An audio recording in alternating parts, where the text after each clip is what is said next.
लेकिन इस गठबंधन के चलते चिराग को नुकसान क्या हो रहा है? प्रशांत किशोर खुद को मुख्यमंत्री के तौर पर ये चुनाव नहीं लड़ सकते हैं। कांग्रेस के पास मुख्यमंत्री का चेहरा ही नहीं है, खाली कुर्सियों के सामने भाषण देते रह गए, भीड़ नहीं जुटी, प्रदेश जिला अध्यक्ष को हटा दिया गया मनोज पांडे को। ये चिराग पासवान सीधे सीधे बिहार के मुख्यमंत्री बनने की और दावेदारी अपनी प्रस्तुत कर रहे हैं। क्या भाजपा एकाएक चिराग पासवान को बिहार का मुख्यमंत्री बना देगी? क्या चिराग पासवान के चेहरे पर चुनाव लड़ने की तैयारी चल रही है? क्या नीतीश कुमार की पॉपुलैरिटी जो घटी है और सम्राट चौधरी को उस स्पीड से नहीं बढ़ पाई है, क्या इस बेचैनी में भाजपा ये फैसला कर देगी कि तेजस्वी चिराग पासवान को मुख्यमंत्री स्वीकार ले सब लोग? उन पर फिर पत्रकारों से उन्होंने दावा किया कि चिराग पासवान 2025 में भी चुनाव लड़ रहे हैं।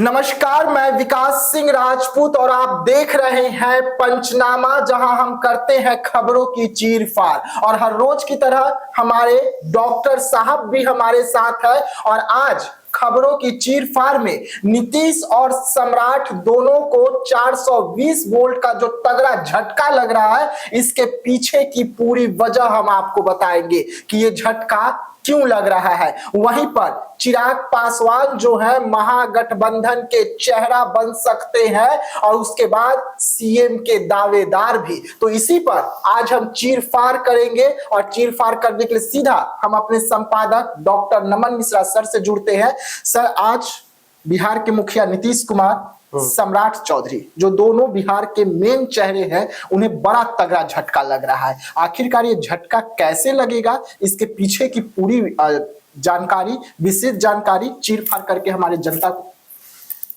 देखिए, जब से चिराग पासवान ने बिहार आने की रुचि दिखाई है और इस विषय पर बहुत चर्चाएं होने लगी हैं। मतलब चिराग ने जब कहा होगा तो शायद उन्हें भी नहीं इतना अंदाजा होगा कि इतनी चर्चा होने लगेगी इस बात पर। सारी जो मुख्य मेन स्ट्रीम मीडिया है उसका लाइमलाइट यही खबर उठा लेगा और 48 घंटे से ऊपर हो गए हैं। बिल्कुल लगातार, मतलब खबरें अभी भी उसी मुद्दे पर चल रही हैं। हम किसी और विषय पर पंचनामा करने वाले थे, लेकिन चूंकि ये विषय सामने ही अभी खत्म नहीं हुआ है और इसकी रुचि इतनी दर्शकों की है कि हमें फिर से इस मुद्दे पर बोलना पड़ रहा है। और इस बार मैं आप लोगों को बताने आया हूं तो कोई पुरानी बात रिपीट नहीं करूंगा। हम एकदम नए ही बिंदु पर चर्चा करने वाले हैं। ठीक है, मान लेते हैं आज भी चिराग पासवान के सांसद जो हैं जीजा अरुण भारती जी, उन्होंने फिर एयरपोर्ट पर यह दावा किया, आपके सामने भी उन्होंने दावा किया था और फिर एयरपोर्ट पर फिर पत्रकारों से उन्होंने दावा किया कि चिराग पासवान 2025 में भी चुनाव लड़ रहे हैं, विधानसभा लड़ेंगे और बिहार में बड़ी जिम्मेवारी उठाएंगे। बिल्कुल। तो बिहार में बड़ी जिम्मेवारी चिराग पासवान के लायक क्या है? देखिए, मैं चिराग पासवान का वकील नहीं हूं कि मैं तय करूं कि उनके लायक क्या है, क्या नालायक है उनके लिए। लेकिन सच्चाई यही है कि जो केंद्र में मंत्री हैं, जिनके पास बड़ा जनाधार भी बिहार में है, जो 5 में 5 लोकसभा चुनाव जीते हुए हैं, जो 35+ सीटों का डिमांड बिहार में रखे हुए हैं, उनके लिए लायक सीट क्या डिप्टी सीएम की होगी? पूर्व में आपको पता होगा सरकार बनने वाली थी तो डिप्टी सीएम की कुर्सी को उन्होंने छोड़ दिया था। केंद्रीय मंत्री में उनका इंटरेस्ट केवल इसलिए था क्योंकि उनके पिता की लेगेसी थी और चाचा पार्टी तोड़कर लेके चले गए थे, तो उनको वापस ये था, उन्हें बिहार का मुख्यमंत्री बनना है। डिप्टी सीएम वो कॉम्प्रोमाइज नहीं करेंगे। तो कहीं ना कहीं ये तो एक तरीके से चेकमेट हो जाता है ना नीतीश कुमार और बीजेपी के लिए, सम्राट चौधरी और नीतीश कुमार के लिए चेकमेट हो जाता है। अगर सम्राट चौधरी भावी मुख्यमंत्री है नीतीश कुमार के बाद और उन्हें बाईपास करके चिराग पासवान ये गठबंधन में शर्त रख देते हैं कि सीएम मैं ही बनूंगा एक तरीके से, तो इसका मतलब कि गठबंधन टिकेगा ही नहीं। और अगर टिकेगा तो उसका कारण यही होगा कि तेजस्वी चिराग पासवान को मुख्यमंत्री स्वीकार ले सब लोग। देखिए, मांझी जी की पार्टी ने इसमें और आग लगा दी है। उनके प्रवक्ता ने कह दिया कि चिराग पासवान अगर बिहार में आ रहे हैं तो अच्छा है, उन्हें अपना रोल तय करना चाहिए और बिहार में स्वागत है उनका। बिल्कुल, हम उनके साथ हैं। फिर भाजपा में भी एक बड़ा हिस्सा चिराग पासवान के लिए खड़ा हो गया। बिल्कुल, ठीक है, आना चाहिए। विजय सिन्हा के बयान को छोड़कर बाकी सभी ने सपोर्ट में चिराग पासवान। जायसवाल भी कहे कि जो चिराग पासवान चाहते हैं वही हम चाहते हैं। तो कहीं ना कहीं मतलब क्या भाजपा एकाएक चिराग पासवान को बिहार का मुख्यमंत्री बना देगी? क्या चिराग पासवान के चेहरे पर चुनाव लड़ने की तैयारी चल रही है? क्या नीतीश कुमार की पॉपुलैरिटी जो घटी है और सम्राट चौधरी को उस स्पीड से नहीं बढ़ पाई है, क्या इस बेचैनी में भाजपा ये फैसला कर देगी? या चिराग पासवान धक्का मारकर सबको एहसास कराने की कोशिश कर रहे हैं कि जब पहलवान यहाँ है तो तेरा ध्यान कहाँ है? क्या करना चाह रहे हैं। देखिए, सीट बढ़ाने के लिए केवल इतनी बड़ी बात कह देंगे ये आसान नहीं है, ये अब्जॉर्बेबल नहीं है मेरे लिए। अगर इतनी बात, छोटी सी बात रहती सिर्फ सीटों के लिए, तो प्रस्ताव पारित नहीं किया जाता। कल प्रस्ताव पारित किया गया और उसे समर्थन से पास कर दिया गया। मैं तो वही कह रहा हूँ, वही चिराग पासवान 3 दिन पहले ये मान रहे थे कि नीतीश कुमार बिहार के मुख्यमंत्री होंगे, और अब ऐसा कह रहे हैं। तो क्या डिप्टी सीएम बनना चाहते हैं? मैं दावे से कह रहा हूं, मैं फिर कहूंगा मैं उनका वकील नहीं हूं जी, ना ही उनका वैल्यू असेसमेंट करने के लिए बैठा हूं, लेकिन इतना तय है कि चिराग पासवान को पूर्व में भी डिप्टी की सीएम की कुर्सी ऑफर हो चुकी है, वो ना कह चुके हैं, तो अब क्यों मांगेंगे? बिल्कुल। तो क्या रोल चाहिए, क्या और हो सकता है? बिहार में मंत्री बनना चाहेंगे? मंत्री बन के तो आप बिहार का विकास उतना कर नहीं सकते। अरे बिहार के मंत्री बनिए, केंद्र छोड़ के। वही ना, केंद्र के मंत्री आप तो बिहार का मंत्री बनिएगा जी। ये संभव नहीं है। तो क्या मांग रहे, राज्यपाल बनना चाहते हैं? नहीं, मैं बता रहा हूं आपको मामला क्या है। देखिए, चिराग पासवान सीधे सीधे बिहार के मुख्यमंत्री बनने की और दावेदारी अपनी प्रस्तुत कर रहे हैं। क्यों कर रहे हैं, ये परसों का पंचनामा में आपको देखना होगा। बिल्कुल, परसों मैंने इस मुद्दे पर कंप्लीट एनालिसिस किया है और उसमें सारे बिंदुओं को मैंने चर्चा की है, तो आप वो जाके देखिए। अब रही बात की बनने का तरीका क्या है। देखिए, गठबंधन स्वीकार नहीं करेगा, एनडीए गठबंधन चिराग पासवान को मुख्यमंत्री स्वीकार करने की स्थिति में नहीं है। भाजपा खुद ही अभी नीतीश कुमार के सामने अपने लिए डिमांड नहीं रख पा रही है, वो चिराग पासवान की पैरवी वहां अगर करे, ये संभव नहीं लगता है। रही बात सम्राट चौधरी की, तो सम्राट चौधरी इस वक्त मुख्यमंत्री बन जाए, ये मुझे दूर दूर तक नजर नहीं आ रहा है। तो जब तक वही नहीं बनेंगे और स्थिति भाजपा के लिए सहज नहीं होगी, चिराग के लिए सहज होने की स्थिति भी कहीं दूर दूर तक नजर नहीं आती है। तो क्या होगा, क्या तेजस्वी के साथ जाएंगे? देखिए, तेजस्वी के साथ चिराग नहीं जा सकते हैं, ये उन्होंने कई बार कहा भी है, और इस बात को समझ भी लेना होगा कि तेजस्वी चिराग का नेचुरल अलायंस नहीं हो सकता है। इसका एक कारण है, दोनों एक ही कुर्सी के दावेदार हैं। तेजस्वी इस बार कुर्सी छोड़ेंगे नहीं। जो पार्टी तेजस्वी के साथ आ रही है, वो पार्टी ये मान कर आ रही है कि वो सीएम तेजस्वी यादव ही होंगे। और कांग्रेस के नखरा में मत पड़िएगा, खाली कुर्सियों ने बयान कर दिया, दिल में कुछ और है, बाहर कुछ और है। ये ब्लफ कांग्रेस नहीं कर सकती है। कांग्रेस जो लड़ाई लड़ने चली है राजद से, वो लड़ाई लड़ने लायक कांग्रेस है नहीं। तो इस बात को तो कांग्रेस भूल ही जाए, और आप भी भूल जाइए कि कांग्रेस या कोई दल महागठबंधन में रहते हुए तेजस्वी को मुख्यमंत्री स्वीकार नहीं करेगा। चिराग को भी वही करना होगा। जाते ही पहला शर्त यही स्वीकारना होगा, तेजस्वी हमारे छोटे भाई मुख्यमंत्री बनेंगे बिहार की। ऐसा नहीं हो सकता है। ये चिराग पासवान की राजनीति कम से कम 200 साल पीछे ले जाएगा। 200 साल, 5 साल 10 साल नहीं। तो फिर चिराग क्या, एक ही ऑप्शन है चिराग पासवान के पास। अगर इस मुख्यमंत्री की कुर्सी की दावेदारी प्रस्तुत करना है और चुनाव लड़ना है मुख्यमंत्री दावेदार के तौर पर ही, तो ना एनडीए ना महागठबंधन, तीसरे मोर्चे की ओर देखना होगा। कौन सा तीसरा मोर्चा? प्रशांत किशोर। बताता हूँ, इतना आसान थोड़ी हो जाएगा प्रशांत किशोर। मैं बताता हूँ उसका कारण क्या है और क्यों एकाएक तीसरे मोर्चे की चर्चा की तरफ मैं खुद जा रहा हूँ चिराग पासवान को लेके। 2 रैलियों की बात करूंगा, 2 रैली, तस्वीर भी दिखाइए आप। एक रैली पहले शुरू करते नजदीक वाले से। कल कांग्रेस की एक रैली हुई, बिल्कुल कन्हैया का कार्यक्रम चल रहा है बिहार में, चला है, खूब खत्म हो गया। राहुल गांधी का कार्यक्रम हुआ। राहुल गांधी के कार्यक्रम को छोड़कर, जिसमें राहुल गांधी के लिए तरफ से लोग जाकर लालू यादव से, तेजस्वी से मिले, मैंने क्या कहा था, आग्रह करने गए थे कि भीड़ जुटाइए। कल के कार्यक्रम में केवल आपने बात किया, जो पूर्व प्रदेश अध्यक्ष, पूर्व जिला अध्यक्ष थे मनोज पांडे, जिनको हटा दिया गया कल के कार्यक्रम की वजह से। मल्लिकार्जुन खड़गे का कार्यक्रम बक्सर में खाली कुर्सियों के सामने भाषण देते रह गए, भीड़ नहीं जुटी। प्रदेश जिला अध्यक्ष को हटा दिया गया, मनोज पांडे को। मतलब फिर वही कहूंगा, खेत खाए गधा, मार खाए जोल्हा। जोल्हा मतलब आप लोग एक दिन कमेंट में गलत जोल्हा समझ गए थे। जोल्हा मतलब उड़ता है ना गांव में, गधा खेत में घुस के गधा खा जाता है, खेत चढ़ जाता है। और लोग जो ऊपर खेतवा के उड़ते रहता है, छोटा सा पतिंगा, लोग उसको मारते हैं। मेरे कहावत है कि भूखा है मार रहे हो यार, खेत गधा खाएगा, पतिंगा थोड़ी खेत खाएगा। पतिंगा तो उड़ रहा है बेचारा अपना। उस केस में ये कहा जाता है। तो कहने का मतलब मनोज पांडे को हटा दिया गया। इस पर एक बड़ा अच्छा लिखा भी किसने था कि फॉर्च्यूनर का बिल पैदल चलने वाले को दे दिया गया।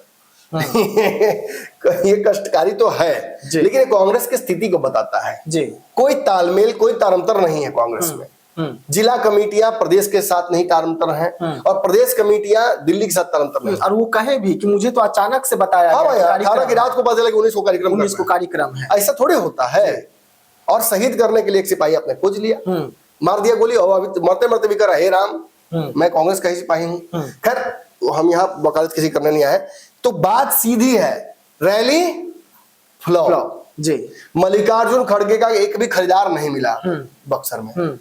फ्लॉप रैली कांग्रेस की स्थिति को स्पष्ट कर देता है। चुनाव से पहले शक्ति प्रदर्शन फ्लॉप जी। कन्हैया कुमार की रैली फ्लॉप जी। राहुल गांधी का बिहार आना और बिहार में जो भीड़ जुटी थी, मैं फिर कहता हूं राजद की माने राजद का उसमें कितना सहयोग था वो तो पर्दे के पीछे रहा, लेकिन मैं एक विशेष तौर पर बताता हूं उसमें सहयोग मिला। प्रदेश अध्यक्ष से लेकर प्रभारी तक सब जो नतमस्तक हुए तेजस्वी के सामने, लालू सामने, इसका कारण ही यही था कि देख लीजिएगा इज्जत बच जाए। अब एक और रैली की तरफ बढ़ते हैं। आवश्यकता आविष्कार की जननी है जी। घमंड नहीं टूटता तो जमीन से जो कैसे जुड़ता नेता जी। एक और रैली पटना में हुई थी जी। आईपी गुप्ता वाला हिट रैली नहीं, उससे पहले, हाँ उससे पहले वाला एक दो दिन पहले जो हुआ था प्रशांत, एक दिन पहले वाला प्रशांत किशोर जी की रैली तो फ्लॉप थी ना पूरी। अब मैंने 10-20 दिन बाद लोग भुला गए तो हिट बोल दिया जाए। नहीं पूरी तरीके से फ्लॉप थी, उसे हिट कैसे कह देंगे। चलिए जी, उन्हें कंप्लेन पर कोई कर देगा तो फिर दिक्कत है ना भाई। नहीं फ्लॉप है तो फ्लॉप है, कुर्सियां तो खाली थी, मजबूरी तो हो गई उनकी जी। बिहार में तो अब उनको गठबंधन करना ही पड़ेगा जी। अब कोई गठबंधन में भाव मिल नहीं रहा है, बिल्कुल तेजस्वी साथ रखेंगे नहीं, एनडीए में पहले से ही बहुत दल है जी। तो एक फ्लॉप रैली के बाद प्रशांत किशोर के पास कोई ऑप्शन बचता ही नहीं है जी। प्रशांत किशोर खुद को मुख्यमंत्री के तौर पर ये चुनाव नहीं लड़ सकते हैं। कांग्रेस के पास मुख्यमंत्री का चेहरा ही नहीं है। आप कह देने से राजेश राम मत मान लीजिएगा, पप्पू यादव के, पप्पू यादव काहे नहीं गए मल्लिकार्जुन खड़गे के भीड़ लेके? तो चाहते तो भीड़ जुटा सकते थे, काहे नहीं लेके गए जी? नहीं है, किसी के पास ताकत नहीं है। कन्हैया के कार्यक्रम में ज्यादा भीड़ थी, क्योंकि उस कार्यक्रम को फ्लॉप कहा जा रहा है जी। तो आखिर कहने का मतलब कि प्रशांत किशोर की इस रैली के फ्लॉप होने के बाद जन सुराज का दुकानदारी तो बंद हो जाता है जी। बिहार में उनके पास कोई ऑप्शन बचता नहीं है। तो याद आता है का एक चिराग पासवान ने प्रशांत किशोर को मित्र कहा और प्रशांत किशोर ने चिराग को मित्र कहा। और रामविलास पासवान की पुरानी राजनीति में कांग्रेस से कभी दोस्ती उनकी रही है जी। सोनिया गांधी से नजदीकियां रही जी। और चिराग ये जानते हैं कि चिराग छोटे पार्टियों से, क्षेत्रीय पार्टियों से गठबंधन नहीं करना चाहते, वो जब चाहते हैं राष्ट्रीय पार्टियों के गठबंधन करना। तो कोई बहुत बड़ी बात नहीं है कि मोदी के हनुमान से राहुल गांधी के तारणहार बन जाए, और कोई रास्ता तो बिहार में नहीं है जी। प्रशांत किशोर भी मजबूर हैं। अब वो उस घमंड से वो राजनीति नहीं कर पाएंगे जिस घमंड से वो किया करते थे। बिल्कुल टूट गया वो रैली के दिन। कांग्रेस की रैली में भीड़ जुट ही नहीं रही है।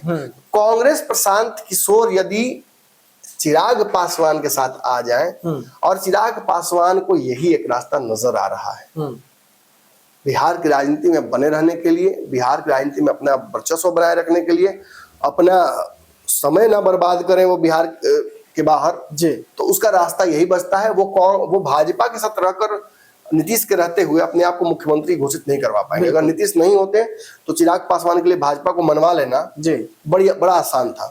वो 2-4-5 दिन के ही उनके माइंड गेम में फंस जाती भाजपा जी। लेकिन अब भाजपा फंसेगी भी नहीं। मतलब कहने का मतलब जिसके पास सच में पैसा नहीं हो उसके माथा पर भी बंदूक लगा दीजिएगा, कहिएगा दे 100 रुपया, तो दे कहां से देगा जी? पैसा थोड़ी करेगा, बिल्कुल मार दे भाई नहीं है 100 रुपया, यही ना कहेगा लास्ट में जी। माई बाप चेक कर लीजिए नहीं है, वही हाल है। चिराग ने बंदूक तान दिया है भाजपा के ऊपर, कुर्सी चाहिए। अब आगे ये नहीं है सर, नीतीश कुमार बैठे वो हट ही नहीं रहे, हटे तब तो दे दे। अब उधार मांगे क्या करें कि दूसरी कुर्सी लगाए बगल में, उसमें बैठिएगा नहीं आप तो कह रहे वही वाला चाहिए। इस उलझन से निकलने का रास्ता केवल और केवल एक ही है। मैं ये नहीं कह रहा हूं कि ये होगा ही, मैं कह रहा हूं कि रास्ता यही है दर्शकों। चिराग पासवान का अच्छा रिश्ता प्रशांत किशोर से एक नए परिस्थिति को उत्पन्न बिहार में कर सकता है। कांग्रेस भी अपनी मजबूरियों से, इन असाध्य बीमारियों से महागठबंधन के उबर पाएगी ऐसा दिखता नहीं है। उसे भी अपना घमंड छोड़कर बिहार में किसी और गठबंधन का हिस्सा बनना होगा। अब भाजपा गठबंधन तो आएगी नहीं। प्रशांत किशोर का झुकाव भी तो चिराग पासवान की ओर है लगातार। दोनों का एक दूसरे के प्रति है। और एक समय में तो चर्चा तक होने लगी थी कि 122 121 सीटों पर दोनों लड़ जाएंगे। पिछली बार चिराग की भी मजबूरी है ना, पिछली बार चिराग 130 प्लस चुनाव लड़ रहे थे सीटों पर, उनके 130 प्लस प्रत्याशी ऐसे हैं जो मजबूत हैं जी, प्रभावी हैं जी, कई सीटों पर दूसरे नंबर पर रहे, 20 से 25,000 50,000 तक वोट लेकर आए, 18,000 एवरेज वोट हर विधानसभा में आया जी। तो वैसी स्थिति में उन प्रत्याशियों को जन स्वराज में जाने देंगे या किसी और पार्टी में? चिराग पर ये भी दबाव है ना जी, सबको रोक भी नहीं सकते हैं बिल्कुल।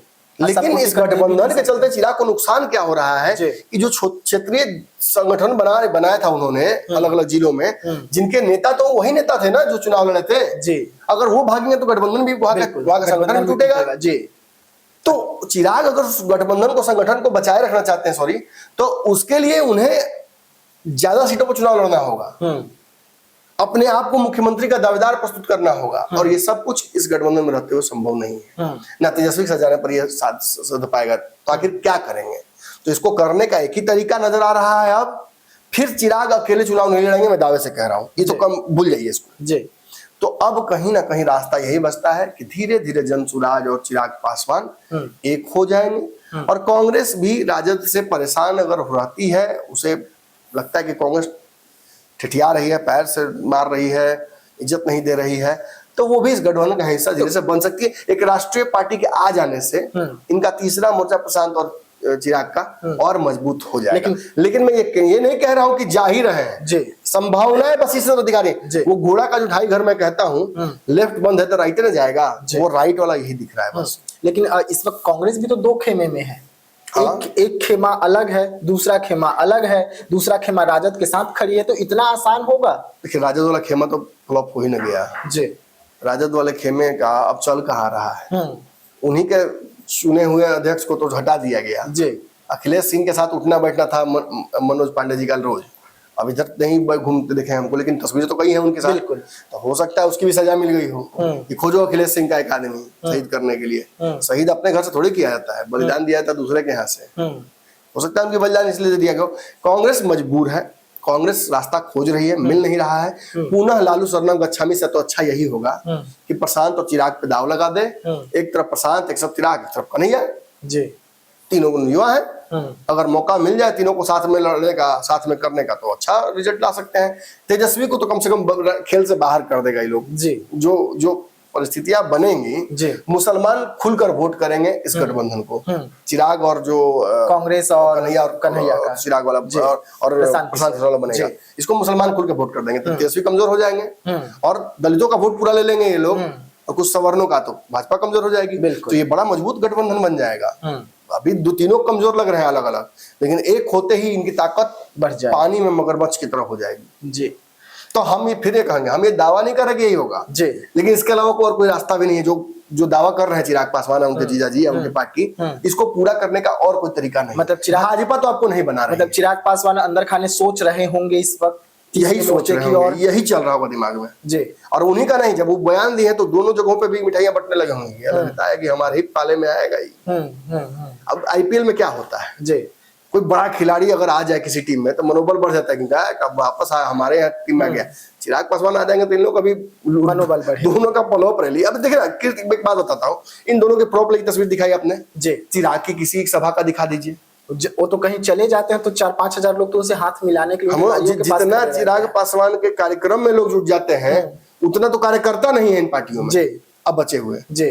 तो समझ लिए कितना बड़ा चीज लेके चिराग पासवान आएंगे, अगर आएंगे तो, हालांकि हाईली अनलाइकली, देखते हैं। बिल्कुल, देखिए पंचनामा में खबरों की चीरफाड़ हो रही थी, और चिराग पासवान को लेकर, चिराग पासवान की रणनीति को लेकर, और अगर चिराग पासवान तीसरे मोर्चे की ओर बढ़ते हैं तो कांग्रेस को संजीवनी बूटी जो है वो चिराग पासवान के रूप में मिलेगी, और चिराग पासवान किस तरीके से गद्दी पर बैठेंगे, सीएम बनेंगे, इसका रास्ता कौन सा है, आज हमारे डॉक्टर साहब आपको बता रहे थे। तो ऐसे तमाम खबरों के लिए रहिएगा साथ, दीजिएगा इजाजत, धन्यवाद।